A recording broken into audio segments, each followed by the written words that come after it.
I'm going to mostly talk about maps because for the past 10 years I've been creating and disseminating what I'll call for now radical cartography or critical cartography or counter-cartography. I make maps as my art practice, but I also think about them in other ways or produce things about them in other ways. So I've co-curated 2 exhibitions about maps and mapping. Yeah, better? Okay. And then recently co-edited a book, An Atlas of Radical Cartography with Lize Mogel. And then there's an exhibition that's going around about that. And because I'm speaking now about my own work, I'm going to be talking about the atlas during the panel, just so I don't repeat myself. And it feels like this is the right time for this kind of conversation to be happening about contestational cartographies, and in conjunction with the exhibition Experimental Geography, because there really is a kind of critical mass in thinking about geography and mapping within the art world and in other disciplines like geography, obviously, and also architecture, urban planning, activism. There's this kind of movement that's been happening, or I think of it as a movement between artists, designers, geographers, activists, really taking maps out of their kind of traditional place and using them in other ways. So for myself, I use maps for a couple of reasons. One, because they merge information and aesthetics, and they also suggest users rather than viewers. A map can be a kind of active thing. And also because of their form, because of their familiarity and their form, then I can engage a public beyond an art audience. That's really what I'm concerned with, such as Los Angeles bus riders, residents and tourists in Idaho town, so on and so forth. So some of my projects have been inserted into public space as, for example, as bus shelter advertising or through everyday distribution networks like newspapers. Another reason why I like maps is because as works on paper, because what I do is not digital or not electronic. They're accessible, they're easy and cheap to reproduce and to distribute. And most of my work is distributed for free or for very cheap. I work outside of the gallery system. I'm also very interested in maps because they have historically and are now used politically. They're also the most familiar way that the general public understands their relationship to space, and on a very different scale than we experience in everyday life. A typical map offers a God's eye view, or you can translate that into an aerial view. You see some of those up there. It's a viewpoint that's all-seeing, supposedly all-seeing, all-knowing.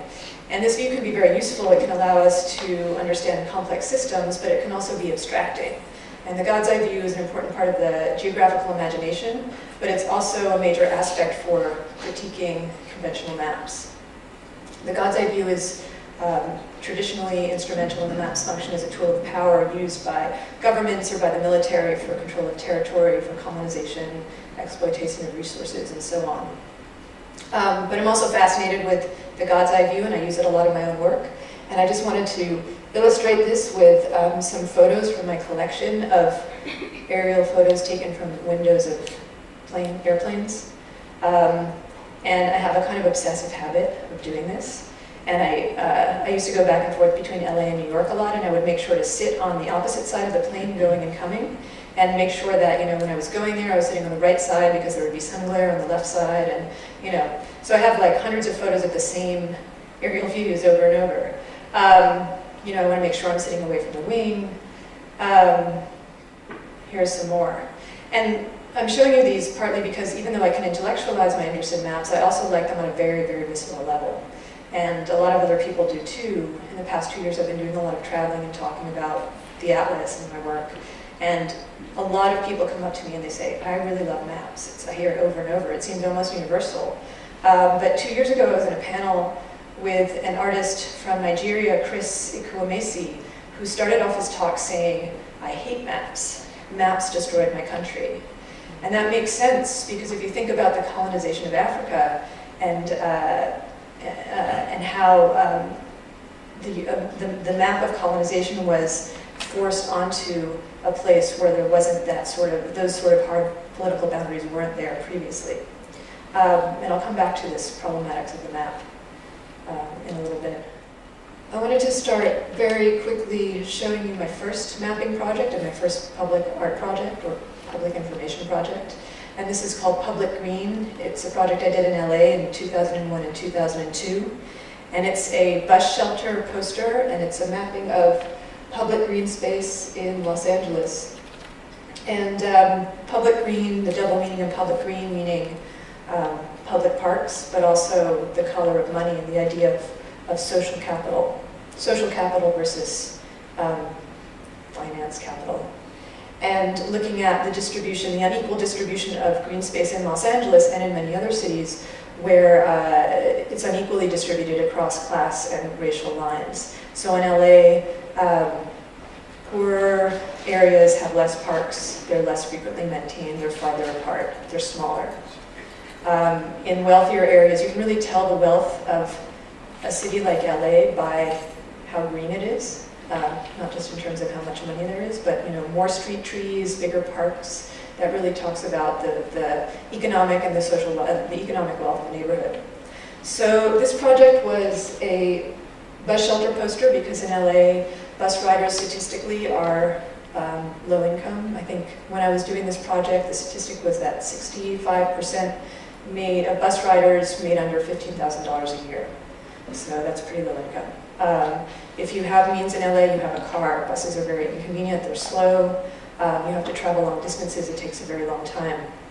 And in low-income neighborhoods of LA, there are less parks, but there's also more of what's considered blighted land. So brownfields, abandoned buildings, vacant lots, condemned properties. And at the time I did this project, there was a lot of money being funneled into projects which were remediating these kinds of spaces, and turning them into parks. So there wasn't actually, this information wasn't necessarily public knowledge, nor was there really an accessible map of all of the parks in LA. So I produced this map independently, got a grant from the city, convinced Viacom International, who owned all of the transit shelter real estate, to put it up as a public service announcement. It went up right after in December of 2001. And one of the effects of 9/11 was that companies pulled their advertising, a lot of advertising. I forget why, actually. I think because maybe it seemed frivolous or they were cutting the budgets. I can't really remember the reasons. But what happened is that there was a lot of empty real estate. So this was able to be inserted for about a year and a half into bus shelters all over the city. And every month, the MTA would swap them out and put them someplace else. And so for me, this is a really ideal way of working where advertising advertising space can be used for advocacy.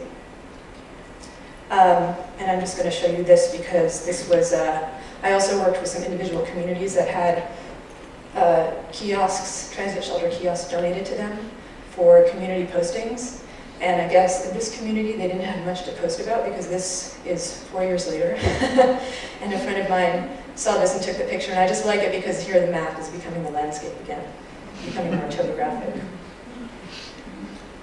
But what I'm mostly working on now is popular representations of the world, including the world map. And I'm very interested in the world map because it's a traditional authoritative form. I'm very interested in unpacking it and creating a kind of critical cartography. So the world map is one of the oldest, I would say one of the oldest design objects in the world. It's existed in practically the same form for centuries. But as a representation of the world, it's highly problematic.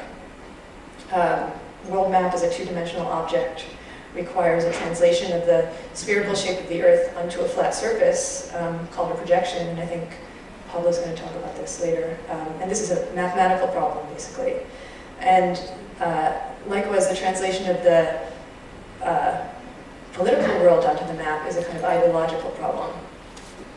So if you think about a world map, not this one, you're the conventional world map, north-oriented world map,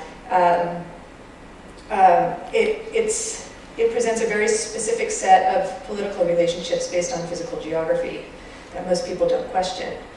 What I like about this south-oriented or inverted, I guess you could say inverted, map is that it literally turns our ideas of these relationships on its head. So if you think about, what's on top, who's on top in the traditional world map is North America, US, Canada, Russia, Europe. What's more dominant here is South America, Africa, Australia. This is more than Australian propaganda, the South-oriented map. There's actually a historical precedent to it. I'll just show you one. This is a map from, I think, the 11th century by a North African cartographer working for the Spanish royal court named Ali Disri.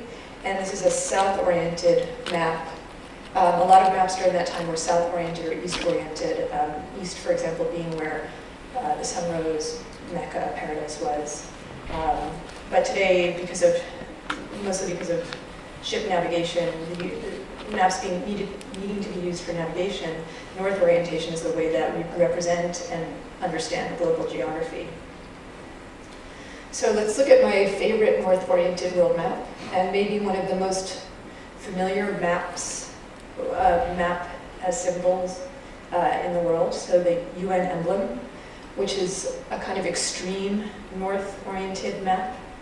And so, pictured from the north, but from this vantage point, again, the God's eye view.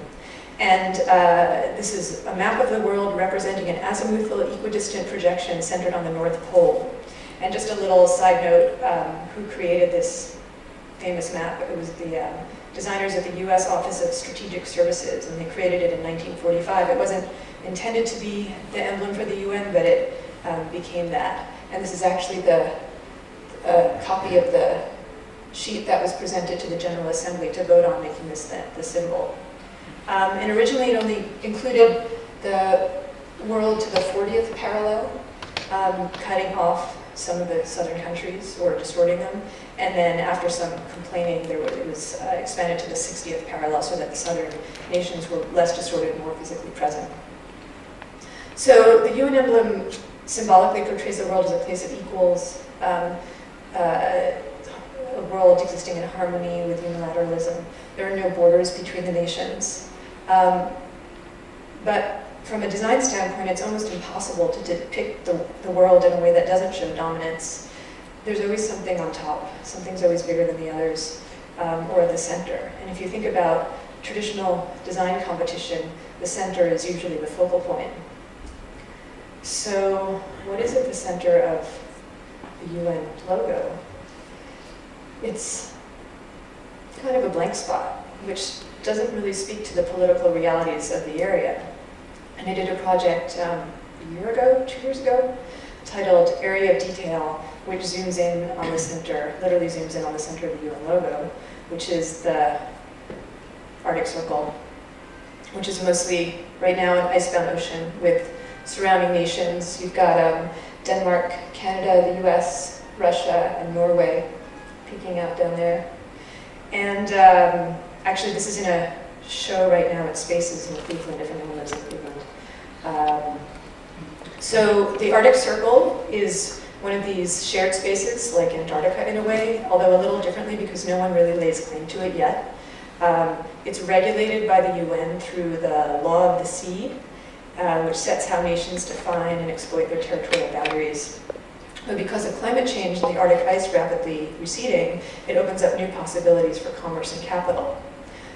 So this area of detail is becoming a focal point in other ways as the surrounding nations attempt to claim parts of it in order to explore and exploit energy resources such as oil and natural gas. And the USGS has a statistic that 25% of the world's unexplored oil resources are under the Arctic, and also commercial routes in terms of shipping lanes. So with the installation, this is a rotating map table. So you stand there and you turn it, and you can read, there's information that's arranged in rings around it that explains the kind of story. And then on the wall, there's a part of Article 76 of the UN part of Article 76 from the UN law of, what is it? I'm missing something. Convention of the Law of the Sea. I'm missing something here. I wrote it down. But anyway, it's part of the regulation that defines the limits of territory, namely the extent of the continental shelf, so where the land meets the seafloor, and a nation's right to that land. And For the most part, there's a 200-mile economic boundary on any ocean, any nation that is connected to a body of water or an ocean. So 200 miles beyond the land border is where the economic boundary ends, and that's where a nation's right ends. After that is international. And the UN regulates this with a very long process where nations have to submit scientific proof that the continental shelf attaches physically to various undersea features like ridges, mountains, and thus extending the territorial boundary. The UN has a regulatory role, but it can't really enforce it. And then recently, a couple of years ago, like a year and a half ago, Russia sent a deep sea submersible to the North Pole and planted a flag there and said, hey, it's ours. You know, we own everything from the North Pole to our shores. And of course, all of the other nations were like, yeah, right, you better be kidding. You know, and it's a publicity stunt, but it also hints at, you know, possible future contentions that right now are very diplomatically kind of worked out. The UN Commission on the Limits of the Continental Shelf is a regulatory body, and there's a process for submitting requests for expanding boundaries into the Arctic. And all of the Arctic nations are doing sonar exploration and other kinds of exploration of the sea floor to try to prove their connections. But so far only Russia and Norway have submitted, and really not much has been decided. There's kind of a stasis. And all of this is moderated through the submission process. Everything's moderated through this kind of diplomatic language, and part of the installation is an archive of some of this correspondence of the submissions of Norway and Russia, and then the responses.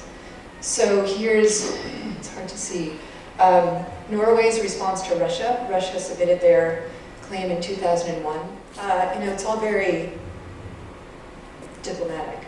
The permanent mission of Norway to the United Nations presents its compliments to the Secretary General, blah, blah, blah, has the honor to refer to his communication, blah, blah, blah, blah, blah. So basically it says, you know, we got Russia's submission and we don't really buy it.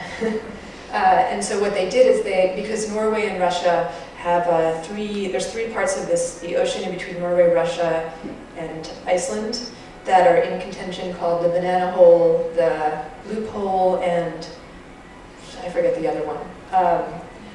So what Norway did is it laid out its coordinates of what it considers to be its territory. So it's basically kind of like a dog marking its territory, but in this very diplomatic way.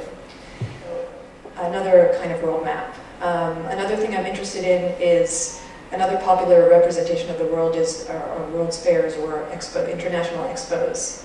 And I'm not sure how many people know what that is. Just a few. Yeah, there haven't been World's Fairs in the US since 1984. The last one was in New Orleans. But these used to be very, very popular in the US, and now they happen in Europe and Asia for the most part. They're spectacles of culture and commerce, and where global geography is basically displaced onto a local map. And these were very popular in the past era, before cheap air travel and electronic media were so prevalent. And it was one of the ways that people were actually able to feel like they could experience the world, or ways that they learned to picture the world. So at World's Fairs, ideas of progress and the future were often invoked. Nations and corporations were represented, or represented themselves with spectacular pavilions of spectacular architecture and displays of industrial, commercial, human innovation. And until the 50s, actually, it was common practice for Asians and Africans to be represented by ethnographic displays of native villages, which were almost always placed in the sideshow area. So there's a very different way of representing or being represented. So I think of the World's Fairs as a kind of world map, and this is an image of the countries that participated in the 1964 New York City World's Fair, basically transposing the placement of the pavilions with actual nationships to think about what kind of political relationships those placements suggested. Because you can kind of read the World's Fairs as a world map in terms of the site plans, which were very often markers of the global geopolitics of the time. Or you can look at how the hierarchy of how national and corporate pavilions were placed. So that's one thing that interests me, but also what I'm really interested in is the development of the fair site. So I've visited fair sites all over the US and some in Europe and in Canada, and most recently in China. So looking at how these places were created, sometimes they were literally created by landfill, or they were created by clearing land, usually that had people on it already, and so with very heavy-handed tactics of slum clearance or urban renewal. These are some sort of official language that's used to do these kinds of things. And then I'm also interested in what these sites are today, and I'm just going to very quickly show you a couple of places. This is San Francisco's Treasure Island, 1938 World's Fair. Chicago, 1933 World's Fair. Montreal, 1967, Expo 67. And there's actually a world international garden there now, so there's another kind of layering of the world. And actually that's why I came to the UN project, the project about the UN logo, is because the New York City World's Fair site had 2 World's Fairs on it, and in between it was the first home of the UN. And this is Knoxville, Tennessee with the Sun Sphere, and New York City. Another thing I'm interested in about these places is doing interventions on these former World's Fair sites that again transmit something about the world, but with a much more critical outlook or worldview. So this is a project from a few years ago on the San Francisco World's Fair site of 1915, which celebrated the Panama Canal. And and I'll explain a little bit about the history of the Panama Canal in a couple of minutes, but basically it's planting small Panamanian flags all over the fair site in a kind of humorous way of claiming San Francisco for Panama, just as the US claimed part of Panama for the US for almost 100 years. And it also refers to flags, Panamanian flags, being planted in the canal zone as an act of protest 3 times in the 60s and 70s that eventually led to riots and popular, a kind of popular movement in returning the canal zone to Panamanian rule. And now I'm also working with 2 other artists in doing a kind of alternative tour guide to certain World's Fair sites. So we're doing a map, audio tour, podcasts, and maps. And I've also been creating maps that use the World's Fairs as a jumping off point to talk about larger global economies. And this also goes back to what I was saying earlier about the world map as a kind of design problem. Because I still think the world map is incredibly relevant. It's so familiar. It's the most basic form of describing basic global relationships and identity. And when you think about the current state of the world or effects of globalization, to use a slightly outdated term, it's an ideal source material to work from. So I've been experimenting with rearranging the world map so that it conveys a different kind of politics than that suggested by geography alone. But that also still retains the symbolic value of the world map and the familiarity of the nation shapes and how they're culturally understood. So you can think of these as map mashups that reorder the world based on connections between places, their histories, and contemporary global practices. It's a world map whose form is determined by the processes of globalization. There's quite a lot of text on it, so I'm going to take you through this as a kind of geography lesson. The title of the piece is Mappa Mundi. And so the text kind of connects all of these places in a narrative continuous narrative with common themes of displacement, commerce, sovereignty. We'll start here with San Francisco, and so that's San Francisco on the left and Oakland on the right. And there's an outline on San Francisco, a little outline. That is the site of the 1915 Panama Pacific International Exposition, which is the World's Fair. And like I said before, it was held to celebrate the Panama Canal, which opened a year earlier. And the Panama Canal, to give you a very, very, very brief history, was this kind of triumph of American engineering and might, I guess, national might. The French started the canal failed miserably for a number of reasons. And then the Americans stepped in and finished it along the way, helping to orchestrate the Panama's independence from Colombia. It was a part of Colombia until 1904, and the US helped orchestrate its independence. And in doing so, negotiated the canal, the ability to build the canal, and also to have, to take the property on either side of the canal as American sovereign territory, so that was the canal zone. But the 1915 Panama Pacific Exposition put San Francisco on the map as a port city. And there's a popular map that was distributed at the time called Exposition City, but it's not an image of the fairgrounds. The fairgrounds are in the background. What's in the foreground are the busy shipping piers of the Embarcadero. And this is the port of Oakland, which is a little bit east of San Francisco. And it's the 5th largest container port in the US now. 80% of the cargo comes from Asia. It goes back and forth between US and Asia. And of course, like most waterfronts, there's less use. It's being less used for its original use, shipping. And there's been quite a lot of gentrification, and now there's a conflict between the traditional use of the port and the residential, high-end residential neighborhoods built on former port lands. And here, I'm just going to throw in a bunch of Google Earth slides because I love them. This is an image of the port of Oakland. You can see all the container ships. Here's Panama. The canal zone, the Panama Canal was, I consider it one of the critical points, and I guess you could say the story of globalization, because it created this kind of shortcut between the Atlantic and the Pacific that was unprecedented. Before that, ships had to go around the entire South American continent, and it took a long time. It was quite dangerous. So it really revolutionized shipping, commercial shipping, and it was also very strategic militarily for the US. Like I said, the area around the canal, which is the middle there, was US sovereign territory for about 90 years.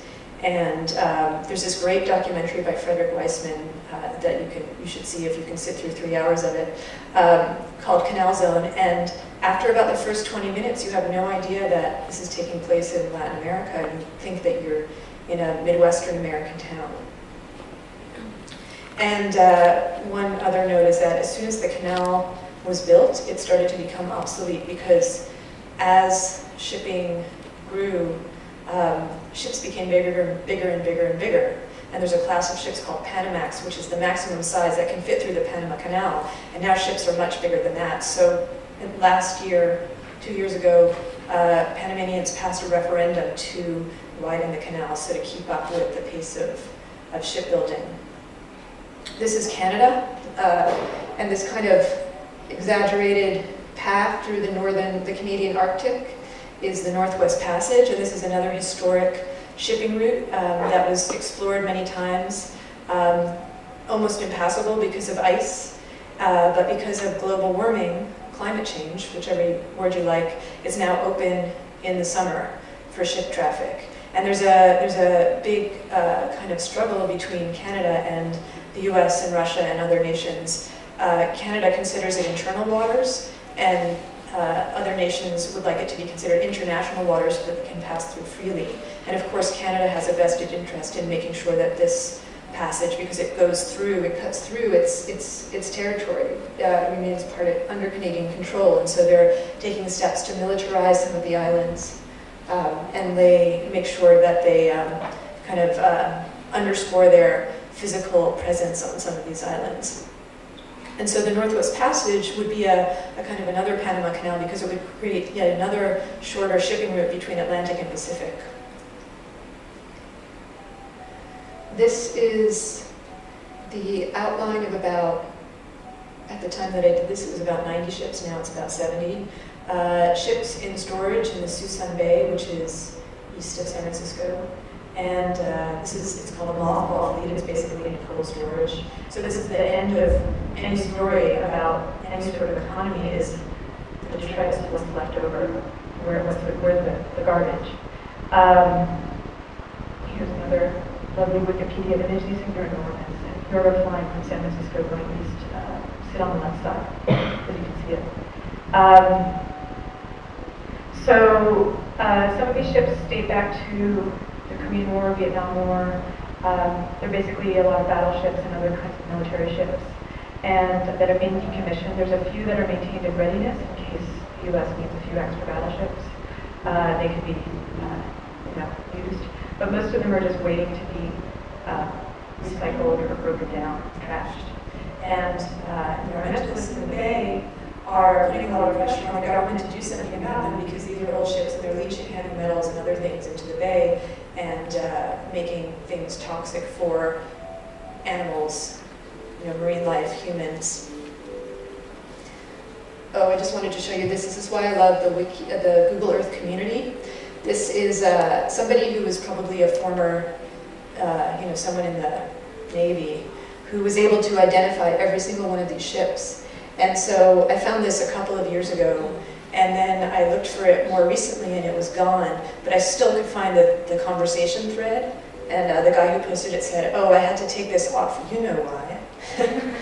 I actually don't, but yeah, I can guess. So these are all, the USS Iowa. I mean, if you know your military history, you probably recognize some of these names. So another part of the story of the global economy is labor, exploitative labor. So what happens to ships when they die is, some of these military ships, a lot of them are broken up in the US. There's actually regulations about that. But some of them are actually sold and resold and resold and become part of this used ship economy, just like used cars. They get passed down until they just don't run anymore.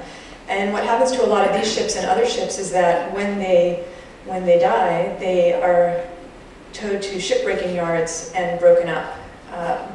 And a lot of these shipbreaking yards are in South Asia. Some of them are in Asia, East Asia. So they're in Pakistan, India, Bangladesh, and the labor conditions are horrible. Here's a Google Earth view of the Alang shipyard in Pakistan, in India. And you can see how enormous these ships are. They're just dragged up onto the beach, and it's basically people with no shoes using hand tools to break up huge ships, and sometimes they still have fuel in them and there's explosions. It's really a very bad business, but very important to the local economy. In Bangladesh, for example, the steel that's recycled from these ships goes into the local economy and is just about the only domestic steel that exists. And then recently Greenpeace and other organizations, other NGOs have been working very hard to kind of change some of the labor practices, and they've been successful in starting that happening.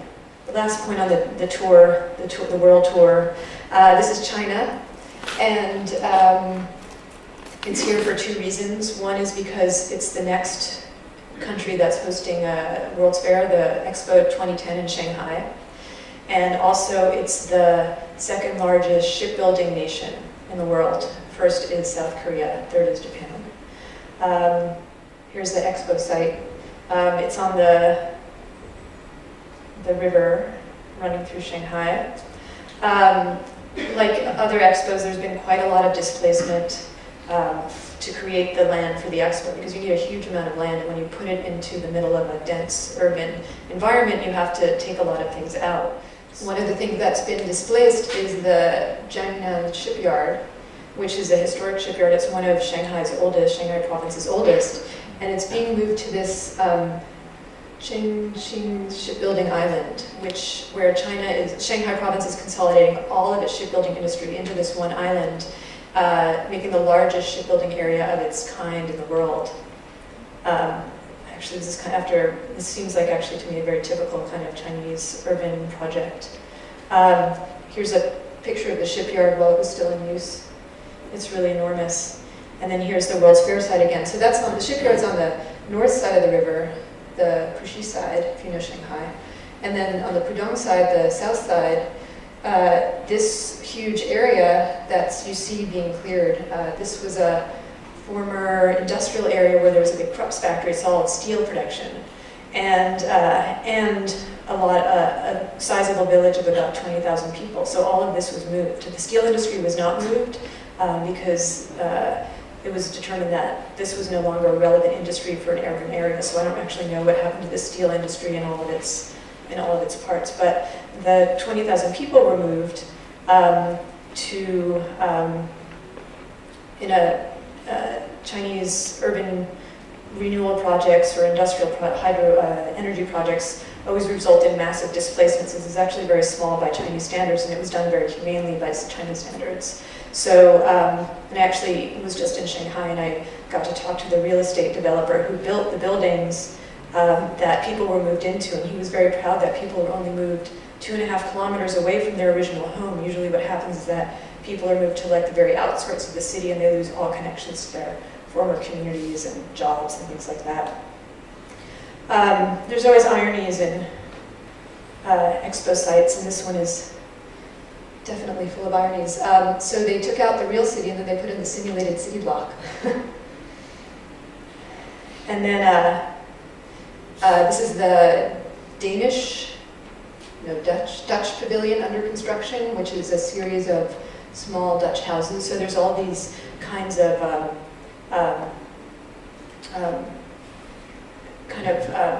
reproductions of cities or representations of cities in the place of the real city that was removed. So back to the full piece, and you can see how things connect. Just a note about the title, which is Mappamundi, which is a reference to medieval world maps that conflated real and imaginary geography. Here's an example of one. This is the Harrisford Mappamundi, one of the most famous. This is a kind of drawing of it, not the real thing, not a photo of it. And back to the idea of the world map being both functional and ideological. So this was on display in a cathedral, so you can see it as a kind of ideological educational tool, because the physical geography is not exact. These kinds of mappamundis were actually divided into a kind of T shape. I forget which is which, but there's maybe Asia's on top or Europe's on top, and Asia's on one side and Africa's on the other. Although maybe you can talk, you know this, I think. But anyway, what's at the center is Jerusalem, and at the top. So you have a lot of religious imagery within this map, right on top of the physical geography. So kind of biblical places that don't necessarily, some which don't necessarily exist in reality.